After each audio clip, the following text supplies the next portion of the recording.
தமிழக அரசு போக்குவரத்து கழகங்களில் வந்திருக்க முக்கியமான தகவல்களை இந்த ஒரு வீடியோவில் நம்ம பார்க்கலாங்க. தனியார் பஸ்களில் கூடுதலாக கட்டணம் கண்டக்டர்களுடன் மக்கள் ஒரு பக்கம் வாக்குவாதத்தை நடந்துட்டு இருக்காங்க. இப்படி கூடுதலாக கட்டணம் வசூலிக்கும் பேருந்துகளுடைய உரிமத்தை அடுத்த கட்டமாக என்ன செய்ய போகிறாங்க என்பதை பார்க்கலாம். போக்குவரத்து கழகத்தில் நீங்கள் இப்போ ஜாயின் பண்ணணும் அப்படின்னா என்னென்ன விதிமுறைகளை பின்பற்றி ஆகணும், இதை பற்றி எல்லாமே இந்த ஒரு வீடியோவின் வாயிலாக நாம் இப்பொழுது பார்க்குறாங்க.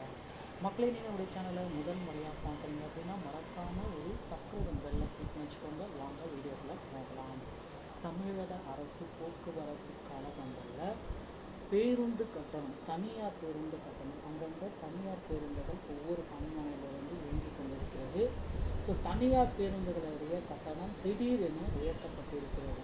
ஸோ எதற்கு காரணம்? அரசாங்க பேருந்துடைய கட்டணம் உயர்த்தப்படவில்லை. தனியார் பேருந்துகளுடைய கட்டணம் தங்கள் இஷ்டத்திற்கு கட்டணத்தை உயர்த்தி கொண்டிருக்கிறார்கள். இதனால் நேரடியாக பொதுமக்கள் பாதிப்படைக்கிறார்கள். பேருந்து இலவசம் என்ற சொன்ன நாட்டிலேயே இந்த மாதிரி தனியார் பேருந்துகள் கொள்ளையடிக்கும் விதமாக இருக்குது. இதற்கு யார் பொறுப்பேற்றுக் கொள்வார்கள்? போக்குவரத்து துறை அமைச்சர் இருக்கும் மாவட்டத்திலேயே இந்த கொள்ளை சம்பவம் நடந்துட்டுருக்கு. ஸோ இதற்கு எல்லாத்துக்குமே பார்த்தீங்க அப்படின்னா பொதுமக்கள் கேட்குறாங்க, போக்குவரத்து கழகத்தில் பேருந்துடைய கட்டணத்தை குறைங்க, வழக்கம் போல் அரசு நிர்ணயித்த கட்டணத்தை நடைமுறையில் கொண்டு வாங்க அப்படின்ட்டு கோரிக்கைகள் வச்சுருக்காங்க. இவர்களுடைய கோரிக்கைகள் என்ன ஆகும் அப்படின்றத போக்குவரத்து துறை அமைச்சர் கையில் தான் இருக்குது. போக்குவரத்து துறை அமைச்சர் இருக்கிற சேலம் மாவட்டத்தில் மட்டும்தான் இந்த மாதிரி அதிக அளவில் நடந்துகிட்ருக்கு. ஸோ அதற்கு உரிய நடவடிக்கை எடுப்பாரா போக்குவரத்து துறை அமைச்சர் பொறுத்தவரை பார்க்கலாம். காந்திபுரத்திலிருந்து கோவில்பாளையம், அன்னூர், புளியம்பட்டி வழியாக சக்திக்கு இறக்கப்படும் தனியார் பேருந்துகளில் 2 வாரமாகவே கூடுதலாக கட்டணங்கள் வசூலிக்கப்பட்டு வருகிறதுங்க.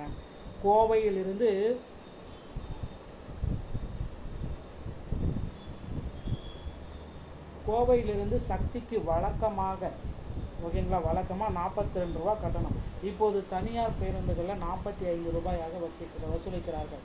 அன்னூருக்கு 19 ரூபாய், இதற்கு பதிலாக 20 ரூபாயும், அன்னூரிலிருந்து சக்திக்கு 23 ரூபாய், இதற்கு பதிலாக 25 ரூபாயும் வசூலிக்கிறார்கள்.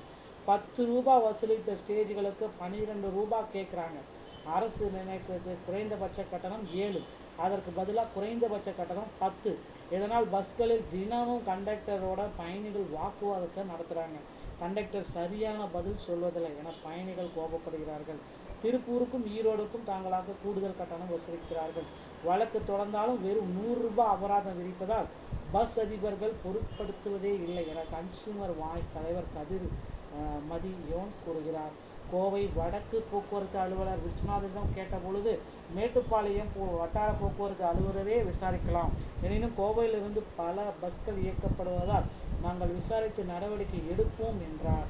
மேட்டுப்பாளையம் வட்டார போக்குவரத்து அலுவலர் சத்யகுமார் என்ன சொன்னார் அப்படின்னு பார்த்தீங்கன்னா, அவரும் பார்த்தீங்கன்னா விரைவில் இதற்கு முக்கியமாக நாங்கள் நடவடிக்கை எடுப்போம் அப்படின்றத குறிப்பிட்டு சொல்லிட்டாருங்க. ஸோ கூடிய விரைவில் போக்குவரத்து கழகத்தில் இந்த மாதிரி விதிகளை மீறி கட்டணம் உயர்த்தப்படும் பேருந்துகளுடைய உரிமங்களை முறையாக ரத்து செய்ய போகிறாங்க. பொறுத்து நம்ம பார்க்கலாம். இதற்கான அப்டேட்டை போக்குவரத்து துறை அமைச்சர் பார்த்திபன் அவர்கள் வெளியிடுவார் அப்படின்றது பார்க்கலாங்க. மக்களே, நீங்கள் போக்குவரத்து கழகத்தில் இப்போ இருக்கிற டைமில் ஜாயின் பண்ணோம் அப்படின்னு சொன்னால் அருகாமையில் இருக்கிற ஆர்டிஓ அலுவலகத்தை அணுகி டிரைவிங் லைசன்ஸ் மற்றும் கண்டக்டர் லைசன்ஸு எடுத்து தயார் நிலையில் வைத்துக் கொள்ளுங்கள். ஸோ இப்போ டிரைவிங் லைசன்ஸ் இருக்குன்னா தமிழ்நாடு ஓட்டுநர் பயிற்சி கல்வி அணுகி நீங்கள் டிரைவிங் லைசன்ஸ் எடுத்துக்கலாம், டாக்ஸி தேவி எல்லாமே பண்ணிக்கலாம்.